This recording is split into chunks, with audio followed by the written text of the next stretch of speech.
Mouzonim, Nesimcha, Hagim, Ouzmanim, Nesasson. Très cher Kal Dorachaim, j'espère que vous avez passé de bonnes fêtes, un bon Seder de Pessah.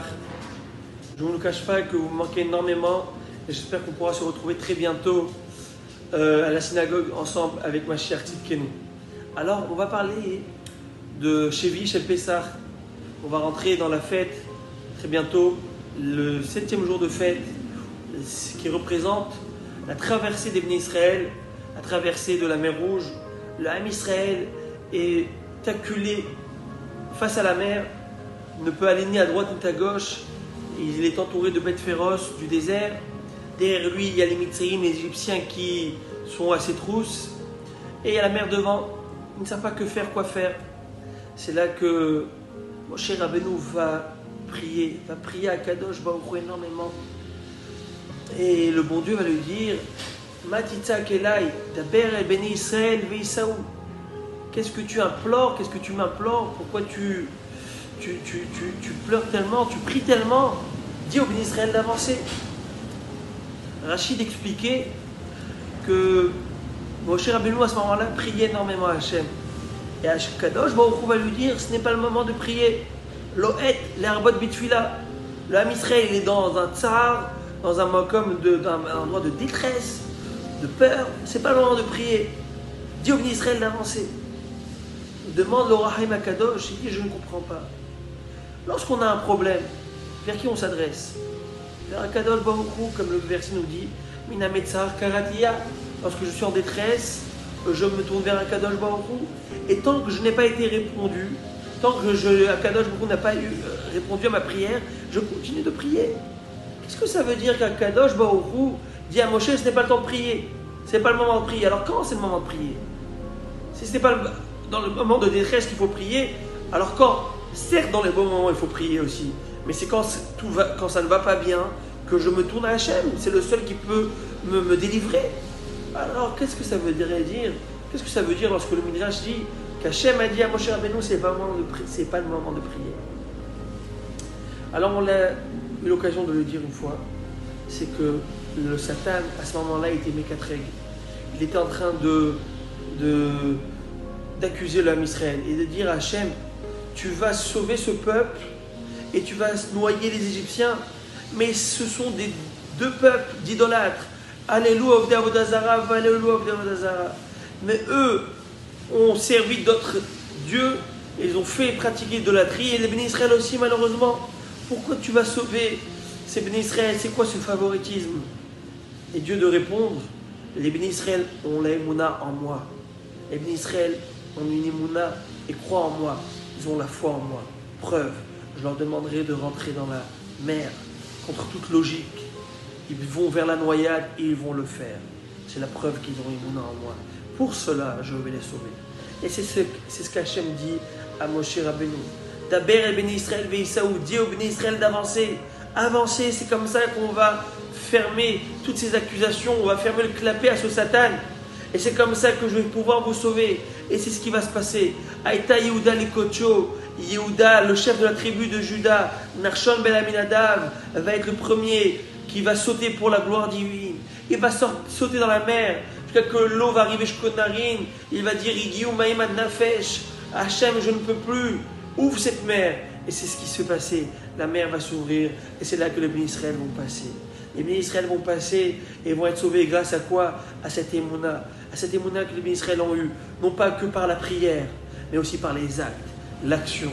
C'est bien beau d'avoir une prière, une émouna intérieure, mais l'émouna doit s'exprimer par des actes de tous les jours, où je montre que j'ai émouna à Kadosh Baruch Hu, où je ne crois pas que en mon médecin, que en mon banquier, que en X ou Y, mais en Kadosh Baruch Hu. Et comment? Par des actes de tous les jours.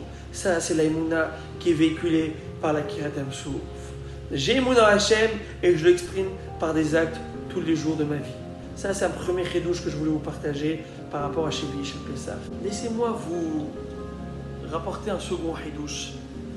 On va voir que à ce moment-là, durant la noyade, les Malachim voulaient faire un chant à Kadosh Baruch Hu, composer un chant, entonner un chant à Kadosh Baruch Hu pour le glorifier, pour ce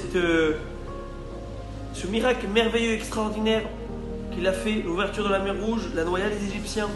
Et Akadosh Baruch Hu va dire Maaseh yadai tovim bayam vatem omrim shira. Je traduis, mes créatures sont en train de se noyer dans la mer et vous voulez me chanter, dans le sens où, comment pouvez-vous me glorifier pour ça, le glorifier? Je ne veux pas qu'on me le glorifie.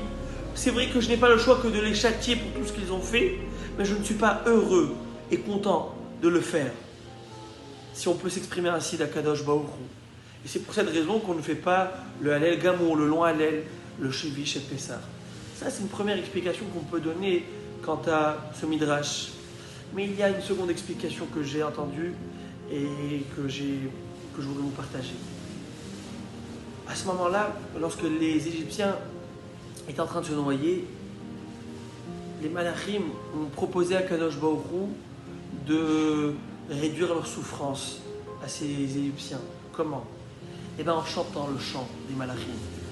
Et comme ça, leur âme va être happée à Kadosh Baruch Hu, vers Kadosh Baruch Hu. Et c'est de cette manière qu'ils nous vont. Je m'explique. À l'époque du roi Ézéchias, le roi Hiskiyahu, lorsque le roi d'Assyrie, le roi Sanherib est venu combattre, est venu conquérir la ville de Jérusalem, il est venu avec 185 000 chefs de troupes. Et à ce moment-là, il est arrivé devant les portes de Jérusalem, il se frottait les mains en disant « Demain, cette ville tombera entre mes mains comme une feuille morte. » Et à Kadosh Baruch Hu, on a voulu autrement. Ce soir-là, Hachem va envoyer, selon ce que la Gemara va dire, il y a deux explications, mais selon une explication,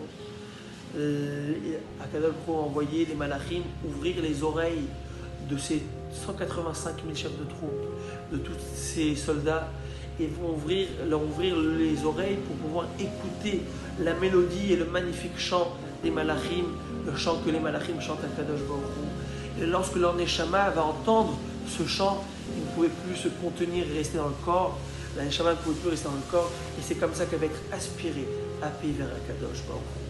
Alors, de cette même manière, les Malachim voulaient proposer à Akadosh Baruch Hu d'ouvrir l'oreille des Égyptiens afin qu'ils écoutent et qu'ils meurent d'une manière plus douce. Akadosh Baruch Hu va dire non, il n'en est pas question. Vous savez pourquoi? Parce que vous ne l'avez pas fait. Parce qu'eux n'avaient aucune pitié lorsqu'ils ont jeté mes enfants. Parce que lorsque je parle maintenant, lorsque mes enfants ont été jetés dans le Nil, comme pour dire mes enfants, mes créatures que j'ai créées ont été jetées dans le Nil, dans cette mer, et vous n'avez rien fait. Dans le fleuve, et ces Égyptiens, avec toute leur cruauté, l'ont fait, et ont tué des dizaines et des dizaines d'enfants. À ce moment-là, vous n'avez pas proposé cette aide, entre guillemets. Eh bien, à ce moment-là, les Égyptiens l'ont fait avec tellement, à cœur joie, avec tellement de cruauté, ils ne méritent pas d'avoir une mort si douce. Et bien c'est pourquoi les Malachim n'ont pas eu le droit de chanter à ce moment-là. Voilà, on voit que même dans la mort, malheureusement, il y a Mida Keneged Mida.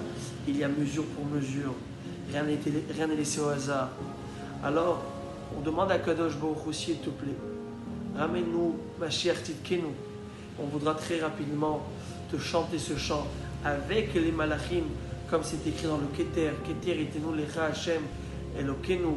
Malachim amonem ala im amecha Israël kevutsemata. Avec le Ham Israël, on chantera ensemble.